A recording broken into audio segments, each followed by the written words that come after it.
your last submission to that particular bill, I believe you definitely might need to also propose an amendment to the definition of grievous body harm, both in the Penal Code as well as the Sexual Offences Act, which of course does not have it, but it makes a lot of input to the act, as it were.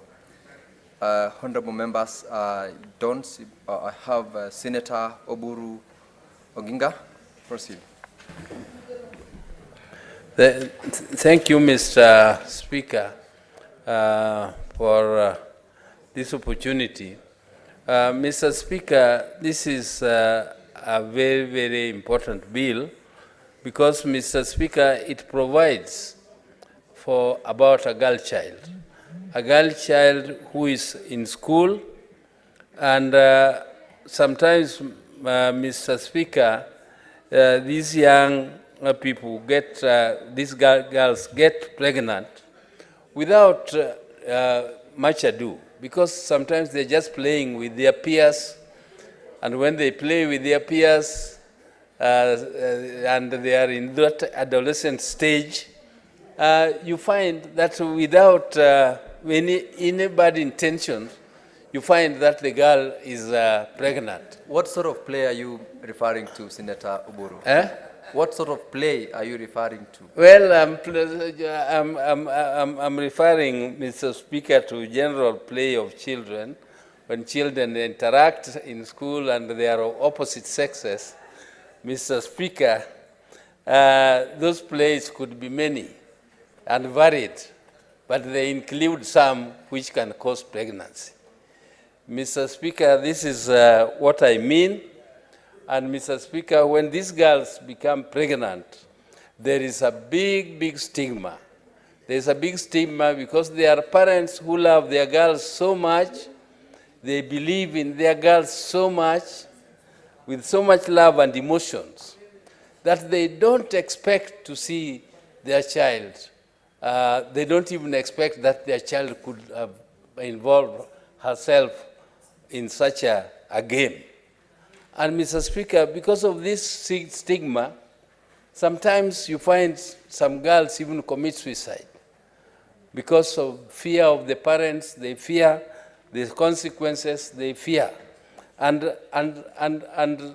sometimes, Mr. Speaker, it gives them the impression that their life has come to an abrupt end because of the stigma. Mr. Speaker, it becomes a very, very traumatizing situation. What's your point of order, Senator Kinyua? Assume your seat, Senator Odinga. There's a point of order.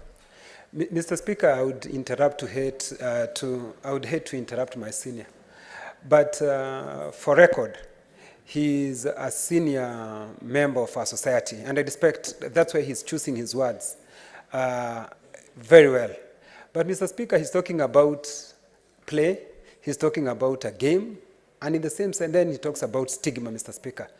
I know he's trying to choose his words so that at least, because of our culture, Mr. Speaker, he's very sensitive with his words, Mr. Speaker. But for purpose of record, Mr. Speaker, he's putting us in a very bad situation of talking of play and then his game, then there's stigma, Mr. Speaker. I want clarity, Mr. Speaker. Senator Kinyua, I'm very sure you have answered yourself that bit, especially by making reference to the seniority of Senator Odinga in terms of the choice of words. Those words meant exactly what he'd explained to when the chair asked him what sort of a play did he refer to. That I overrule. Proceed, Senator Odinga. Yeah, thank you, Mr. Speaker, for protecting me. I know some of these young people, they enjoy interrupting me.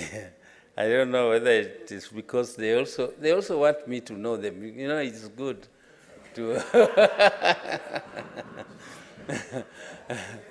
to interact with them. So, Mr. Speaker, I thank you. But, Mr. Speaker, this is a very, very serious situation. Mr. Speaker, I know there is a lady in my area who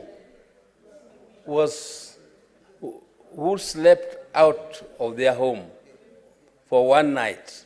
And because of the love the dad had for her, and when he was imagining what could have happened overnight to her girl sleeping out of the home, he even took a spear and threw at her. And the lady disappeared.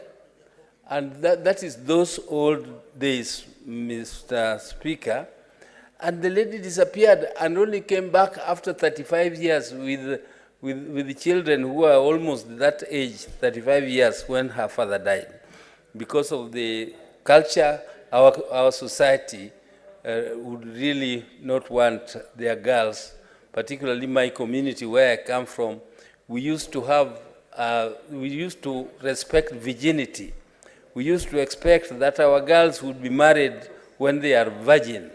But these days, that does not happen, but it is, I think, something which is still happening in other ways in terms of love for our children, for our kids, and this protection which is being provided by the bill, where a girl who gets pregnant, a girl child who gets pregnant while in school will, of course, not only sit her exams, but also continue with schooling with support from both national and the county governments, because it is, a girl and a man or a boy child, they should be enjoying equal rights. The boy who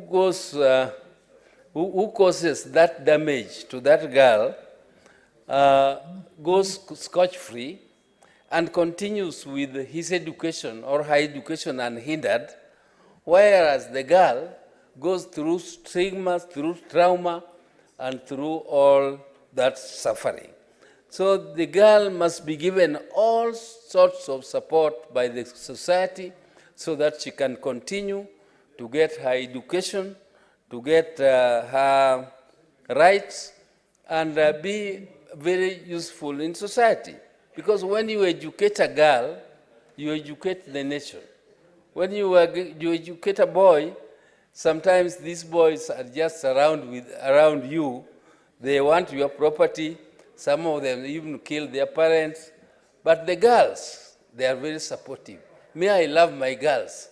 I love my girls. Girls support their parents. Girls are actually they are the happiness of the family, because they support the family, and they must be encouraged to study. Because, Mr. Speaker, our society did not encourage girls to get education. Our society thought that girls were just meant for dowry, so that the parents get money from the dowry to educate the boys. But things have changed. The society has changed.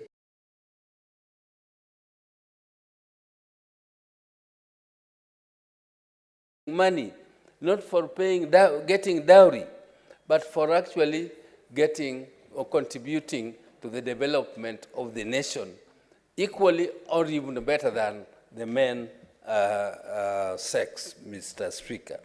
Mr. Speaker, I'm also therefore very, very happy that somebody has thought of going beyond the rules which are there, the regulations which are there, to give an opportunity for girls who are pregnant to continue with their studies, but to now provide them with, because there are families which are poor, there are families who can also afford to give support to their girls, to employ for them housemaids who will look after those children when they are going to school. Therefore, this bill gives an opportunity for counties and national government to support those families so that their girls can equally continue with education, just in the same manner that those whose girls get pregnant and are able to employ maids to take care of these children when their children have gone to school.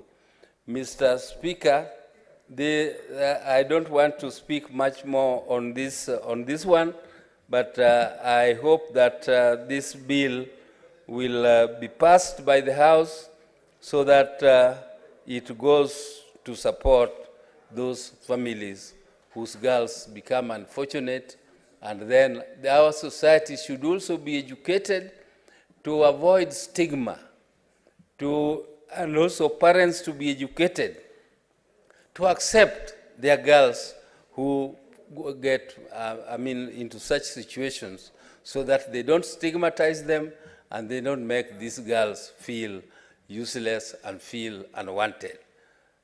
With those few words, Mr. Speaker, I beg to support. Thank you, Mr. Speaker.